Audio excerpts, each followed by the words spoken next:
if any of you are from any of the additional meetups that are around the area. So I mentioned this. We've done a number of these events. So different cities around the U.S. will be in the Bay Area. I keep forgetting to fix that date. We'll be in the Bay Area in the middle of September. We are repeating this event again in the evening. We do it again at 6. So if you have any friends and you want to invite them over, it will be crowded though. Just kind of a heads up. Looks like we filled every table here. And yesterday we were here last night, and we had people unfortunately sitting on against the wall there. So it does fill up. So if you're gonna invite them, tell them to get here early. And yeah, so that's good. So the goal here is really to be hands-on. We're going to be having everyone here set up an MTX account. And then once you do that, you'll get your app keys, and you'll get a device ID, and you use that in order to then hook up the boards that you'll be getting, and then have that all working before you leave, and actually watch the board, collect data from the board, and then send that up to the cloud. So the whole goal of this is hands-on for you guys to get this stuff working before you go. And a quick just shout out to, well, actually, I've got hold on. Yeah, that's our schedule, so we're repeating again. I do want to give a quick shout out also to Texas Instruments, who is here. So I introduced myself, Michael, Ernie. Jan is going to be your speaker today. He's a principal product development engineer with AT&T up in Seattle. And we also have Alex from Texas Instruments. And if you go to a lot of IoT workshops, you'll find that you don't always get to walk away with the hardware. Well, today you're going to get to walk away with the hardware if you want to keep it. So thank you for Texas Instruments, and also AT&T is helping out there too. Plugging for us. But if you have specific questions about these boards, like you really want to know more about the Launchpad series, Alex is going to be a good person to talk to. Just if you want to learn about the hardware a little bit. And he's going to be talking about an hour from now, just for a little bit, to give you an introduction about the boards themselves. And briefly, just to talk about who's putting this event on. So we are the AT&T Developer Program. We've been around since around 1996. Back in the day, it used to be about like just certified devices on the network and stuff like that. Of course, today we're really here to serve both mobile app developers and IoT developers. So one of the reasons why we put on these workshops is so that we can introduce to the development community technologies that are both AT&T and non-AT&T that will help you build these wireless applications, whether they be mobile or whether they be IoT-based applications. That's really what we're here for. If you sign up at developer.att.com, as I mentioned, you'll get on our notification stream of things that we have going on. We have if anybody goes to CES every year, the day before CES, we have our developer conference. It's free to attend. We go through basically what's happened over the last year, what AT&T expects in the industry going forward. And we'll do all kinds of topics. We'll do IoT topics. We will do voice and video. We'll do networking. We'll do, of course, now with DirecTV being part of the AT&T family, we do focus a lot on video and how what the impact is there for developers.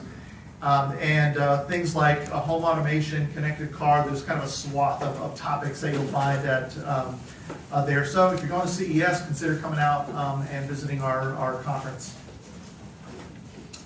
Anyone here have been to an AT&T hackathon here in the LA area?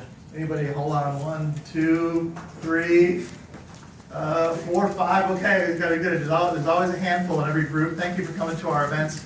If you haven't been to a hackathon, strongly encourage, whether it's ours or somebody else's, kind of strongly encourage you to join in. Hackathons are a great place primarily for socializing, meeting other people, playing around with a brand new platform you never worked with, learning about some technologies. They're really kind of great events. And the way we run ours, we start on a Friday night around 6 o'clock. You have 24 hours to code an app. After 24 hours, judges look at it, award top prizes. We hand them out right there, generally gift cards and things like that. And then everyone goes home. So it's really kind of a fun, quick event. And unfortunately, I can't talk about it anymore. We've already been here a couple of times. We just had one when 729 But we will be back and we'll be down in San Diego for a Smart Cities Hackathon in October. And I know San Diego's, whatever, 2-3 hours south of here. But if you're interested in joining a hackathon and you're interested in smart cities based solutions, the city of San Diego is generally very has been promoting their own open APIs that they put out there for the city of San Diego residents, and they love it when developers come along and they build solutions on top of their APIs. So just a shout out for our hackathons. While you're here today, today's going to be all about the M2X API, but I do want to just do a call out that at developer.att.com they have a lot of other things that are available to you for mobile app development. And just to call out a couple of them here, there's an in-app messaging API, so if you're developing a smartphone app, whether it's Android or iOS, you can send text messages through that app itself, and it appears to be coming from the user who's using that app. We have an SDK for something called WebRTC. And if you're not familiar with WebRTC, it's a way to do voice, data, and video communications between two browsers without a plugin. It's an IETF standard. It is supported by both Chrome and Firefox. If you've ever seen Firefox Hello, that's based upon WebRTC. It's simply a really cool way with no plugins to create a session between two arbitrary browsers on the internet.